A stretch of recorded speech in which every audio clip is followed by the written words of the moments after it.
Shalom, shalom, peuple de Dieu. Que toute la gloire lui soit rendue. Et que ce Dieu-là, nous restions toujours à l'obéissance.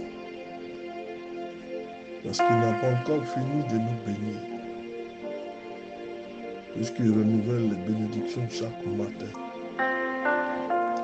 Donc attends-toi, enfant de Dieu, au renouvellement de tes bénédictions chaque matin. Le thème que je veux voir avec toi ce matin, Moïse et son bâton. Exode 4, le verset 2 au verset 3. Amen. Le Seigneur lui demanda, que tiens-tu à la main? Un bâton. Et le Seigneur lui dit, jette-le à terre. Exode 4, le verset 2 au verset 3. Imaginons la scène. Moïse est un homme d'âge mûr, avec un lourd passé. On parle de passé lourd de Moïse parce que Moïse avait tué un homme. Il avait tué un Égyptien qui se battait avec un Israélite. Il avait un passé très lourd. Quel est ton passé aujourd'hui? Quel est ce qui t'accable au point que tu penses que Dieu t'a rejeté? Dieu savait bien, pertinemment même, que Moïse avait tué l'Égyptien. Mais ça ne va pas changer les plans de Dieu pour sa vie. Laisse-moi te dire, quel que soit dans l'erreur, l'égarement que tu es, le péché que tu aurais commis, cela ne va pas changer les plans de Dieu pour toi.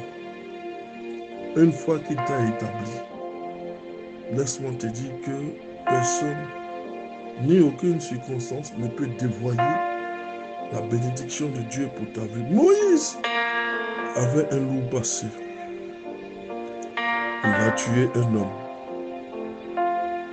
Moïse était un fugitif, loin du pays de sa naissance, obligé de survivre en gardant des troupeaux, alors qu'il avait des années auparavant un avenir brillant qui était devant lui, puisque Moïse était élevé à la maison du prince, donc la maison royale.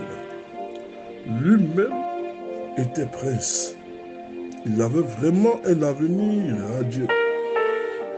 Mais une circonstance de mort va changer la destinée de Moïse. Va changer, si je peux dire ça.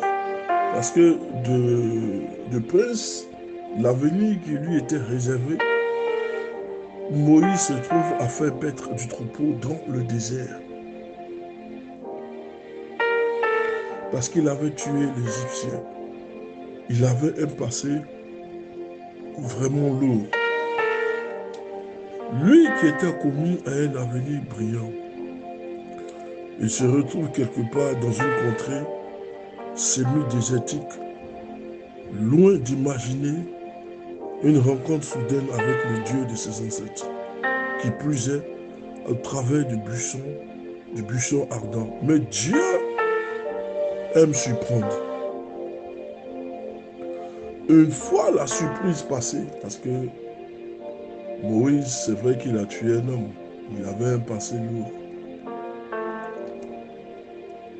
Il a quitté l'avenir brillant qu'il avait pour devenir aujourd'hui un berger à nourrir le troupeau.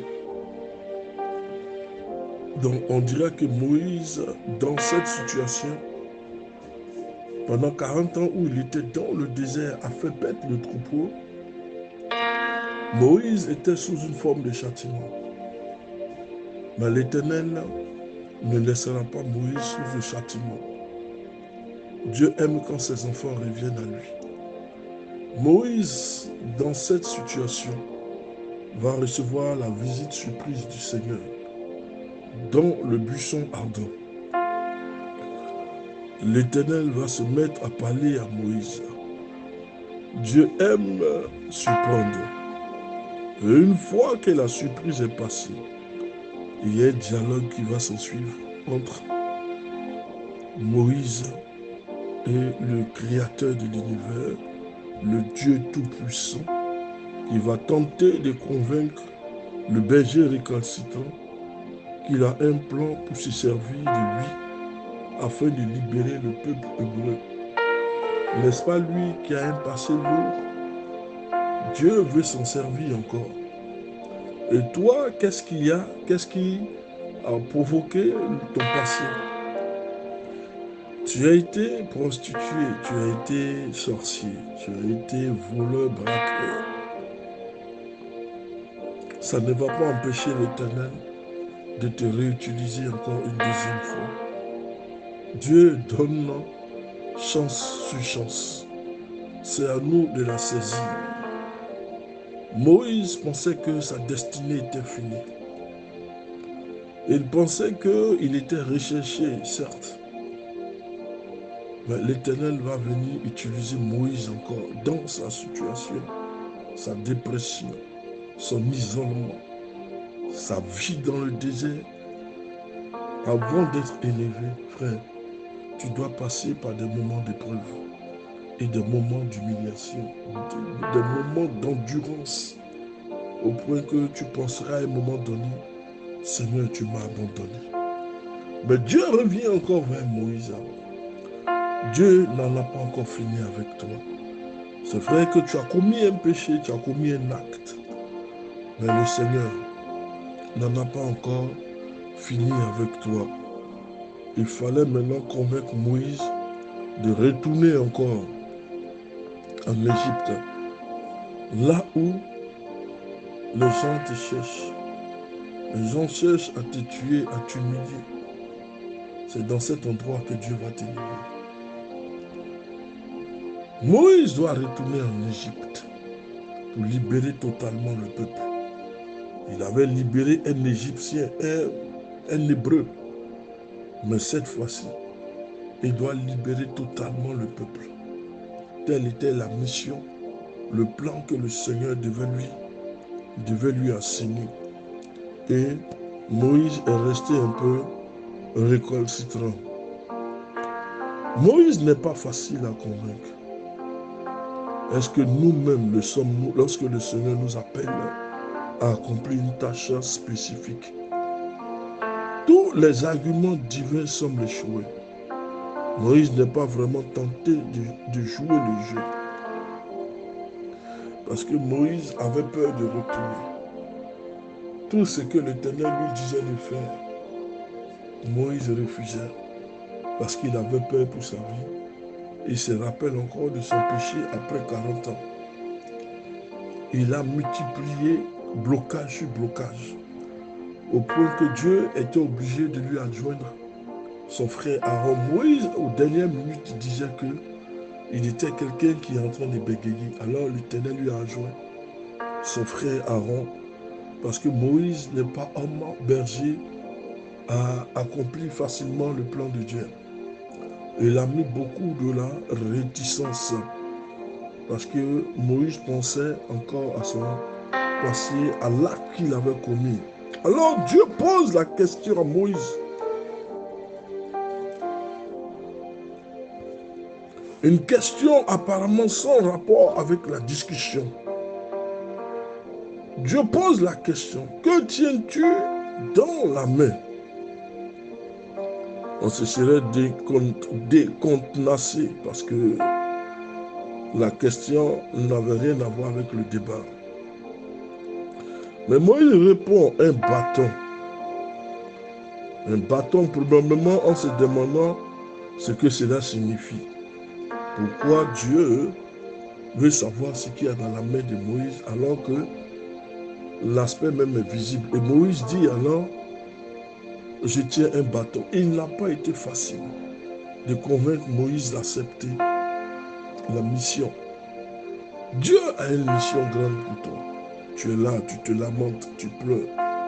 Mais la mission qu'il veut te confier, c'est pour te restaurer. c'est pour que tu portes son nom très haut dans les cieux et que sa gloire soit sur toi. L'Éternel pose alors la question, Moïse, que tiens-tu entre les mains? Un bâton. Dieu lui intime alors de jeter à terre le bâton. Deux choses que nous devons apprendre ici. Deux leçons se dégagent de ce dialogue. Quand Dieu nous pose une question singulière, peu raisonnable, ne soyons pas tentés de passer outre. Répondons le Seigneur avec sincérité. L'Esprit Saint a quelque chose à nous dire et cela risque de tourner dans notre esprit pendant un certain temps avant que nous nous rendions compte de ce que le Seigneur veut nous dire parce que nous ne sommes pas disposés à écouter la prédication sur la question, la réponse venant du Seigneur. La deuxième chose,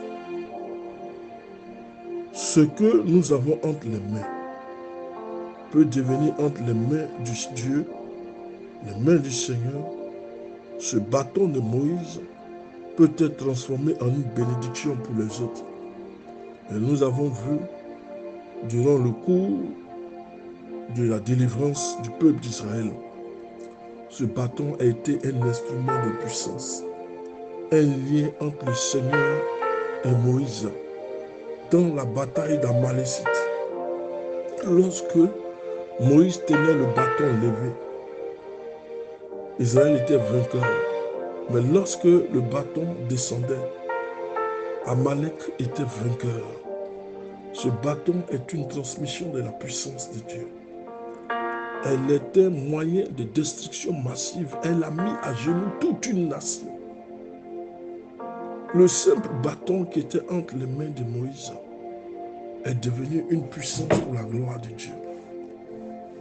Alors, frère,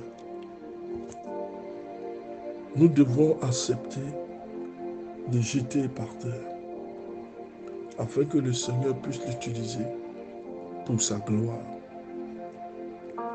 Ce que tu as, ce que l'Éternel t'a donné, les talents qui sont en toi, Dieu peut les transformer afin que son nom soit glorifié en toi. Que Dieu te bénisse.